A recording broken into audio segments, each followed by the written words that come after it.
वैसे सईद काजी साहब, ये अटेंशन सीकिंग है मौलाना साहब की जानिब से, या आपको लगता है कि मौलाना साहब की बात को किसी ना किसी तरह हम थोड़ा सा, मैंने जैसे लफ्ज़ इस्तेमाल किया, इस्तेलाह इस्तेमाल की, बेनिफिट ऑफ डाउट दे सकते हैं कि उनको कुछ जेन्युइन कंसर्न्स हैं, लेकिन बहरहाल जो उन्होंने फरमाया है ये अटेंशन सीकिंग एक्सरसाइज है या क्या है? और अगर ऐसी थी तो फिर तो ये बैकफायर कर गई है।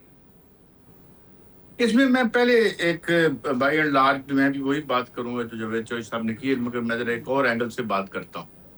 एक अजीम इनकलाबी और जर्नैल ने कहा था कि जो फौज होती है वो रेप्लिका होती है समाज का। समाज में जितने तबकात होते हैं इतने फौज में भी होते हैं।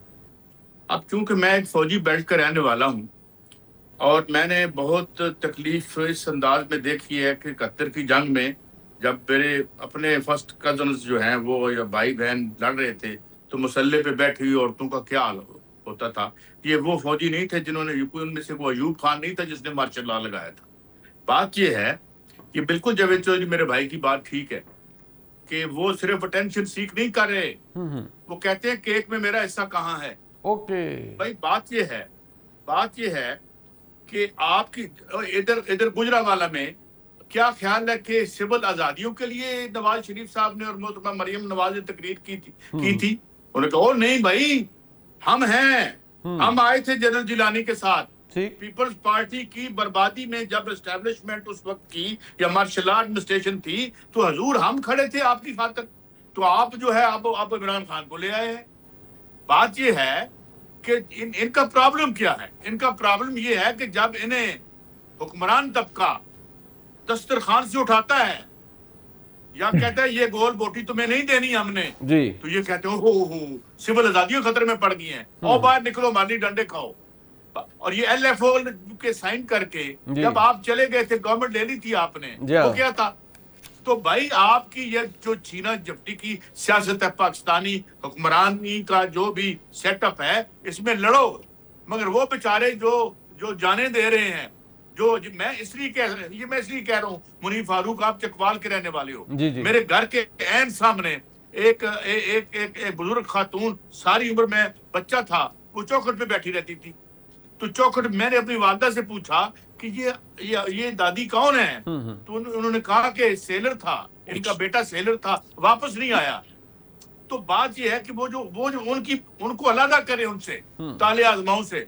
जाओ ले लो अपना हिस्सा, जो खाना है तुमने, हक हलाल जो तुम खाते रहे हो सियासत में बैठ के, ऑल एंड सन्ड्री। मैं ये नहीं कहता कि अनुज कर दो या कर दो। तो I think he should have taken care of the sensitivities of the middle and lower middle class तबका, जिसके तबके जो अभी अमेरिका है, मिसाल के तौर पे अमेरिका में किसी हुक्मरान तबके का सिर्फ एक उसने निकाला था, वो मूर ने, कि टॉमस मूर ने, कि एक सेनेटर का बच्चा था, बाकी सारे मेहनतकशों के बच्चे हैं जो जाने देते हैं और जो इन हुक्मरान तब। तो बात यह है कि उनके पॉइंट ऑफ व्यू से देखे, मैं पिछली यौम दिफा में गया अपने इदारे की तरफ से उनके घरों में कुछ तो ताइफ देने, तो मैंने उन माओं को देखा मुसल्ले पे बैठी हुई। मैं कई घरों में ऐसे भी नहीं थे, लोअर मिडिल क्लास के लोग थे।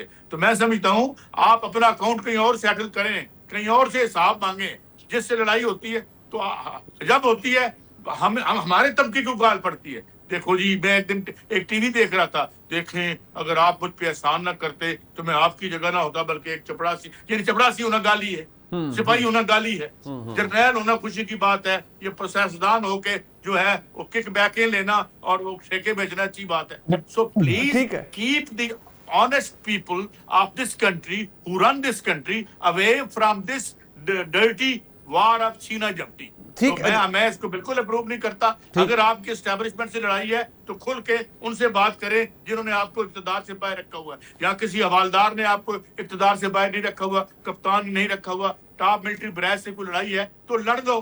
ठीक है, नहीं उनसे तो फिर मामला और है। हसन अयूब साहब, ये चलें जो मौलाना साहब ने कर लिया है ये बैकफायर तो कर गया है। आप जितनी मजम्मत इसकी देख रहे हैं, नेशनल लेवल पे लीडरशिप हर कोई, और मुझे तो लगता है शायद वज़ीर आज़म की जानिब से भी कोई और सदर मुमलिकत की जानिब से भी कोई स्टेटमेंट आ जाएगा या कोई बड़ा स्ट्रॉन्ग स्टेटमेंट आ जाएगा एज वी स्पीक, इसकी काफ़ी इंडिकेशंस हैं।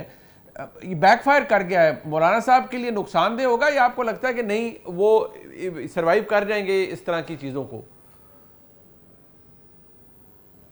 देखिए, अब आई डोंट नो कि कि वो सरवाइव करेंगे या नहीं करेंगे, लेकिन मैं ये समझता हूँ कि मौलाना जिस काट के सियासतदान हैं, पूरी कौम उनकी तरफ देखती है, उनकी बहुत से फॉलोअर्स हैं, चारों सूबों के अंदर उनकी फॉलोइंग मौजूद है, इवन के एजेके और जीबी के अंदर भी उनकी फॉलोइंग है। मौलाना फजल रहमान हमेशा बड़ी एक मुतवाज़न गुफ्तगू करने वाली शख्सियत हैं, लेकिन इस मर्तबा आई फेल टू अंडरस्टैंड कि मौलाना गुस्से में थे, कोई फ्रस्ट्रेशन थी, या क्राउड को देखकर, या पहले से ये उन्होंने यानी तोल कर फिर बोला है, लेकिन जो भी बोला है उन्होंने गलत बोल दिया है। अब इंसान है, इंसान से गलती होती है, और मौलाना से भी एक बड़ी गलती जो है वो सरजद होगी है। मौलाना का को इसका नुकसान ही हो रहा है। अब कितना नुकसान होगा ये आने वाला वक्त साबित करेगा, लेकिन यकीनी तौर पर इसमें बेहतर ये होगा कि वो अपने अल्फाज को वापस ले लें। लेकिन मैंने जो कामरान मुर्तजा साहब की गुफ्तगू सुनी, या दीगर लोग जिस किस्म की गुफ्तगू कर रहे हैं, उसके बाद तो जो यानी ऐसे जो है मालूम होता है कि ये गलती अगर हो भी गई है तो इसके ऊपर जमीयत उलमा इस्लाम डट चुकी है। ना सिर्फ मौलाना फजल रहमान बल्कि उनकी बाकी जमात के लोग भी, यानी हमदुल्ला साहब भी जो है वो, हाफिज अब्दुल्ला साहब भी, उनकी गुफ्तगू मैंने सुनी है। अच्छा जी। अब जो कामरान मुर्तजा साहब की गुफ्तगू देख लें, अब मौलाना साहब ने तो उसके ऊपर जो है वो बाद में कश्मीर के ऊपर स्टेटमेंट जरूर दिया है, लेकिन जो उन्होंने शोधा की डिसरिस्पेक्ट की है उसके ऊपर उन्होंने बात नहीं की। मैं दिल से मौलाना फजल रहमान की बहुत इज्जत करता हूँ, बड़ी कदर की निगाह से उनको देखता हूँ। मौलाना एक रियली जो है अच्छे सियासतदान है, बड़े जीरक सियासतदान है, और हमेशा वो सियासत जो है वो बड़ी मैच्योर पॉलिटिक्स वो करते चले आए हैं। मुझे याद है कि 2018 के इंतखाबात के बाद जब नवाज शरीफ साहब या दीगर जमातें जो है वो चाह रही थे कि हम असेंबलीज का जो है वो मौलाना चाह रहे थे कि असेंबलीज का बाइकआउट किया जाए, तो बाकी जमातों ने कहा जी कि नहीं, हमने जो आना है कि मौलाना मजबूर होकर उनके साथ जो है वो राजी हो गए। तो शहबाज शरीफ साहब की बात मान ली, महमूद खान चकज़ई की बात मान ली मौलाना ने। तो मौलाना बड़े फ्लेक्सिबल रहे हैं। अभी वो रिजिडनेस क्यों शो कर रहे हैं, उनकी जमात इस गलती के ऊपर रिजिडनेस क्यों शो कर रही है, ये चीज भी मुझे समझ नहीं आ रही।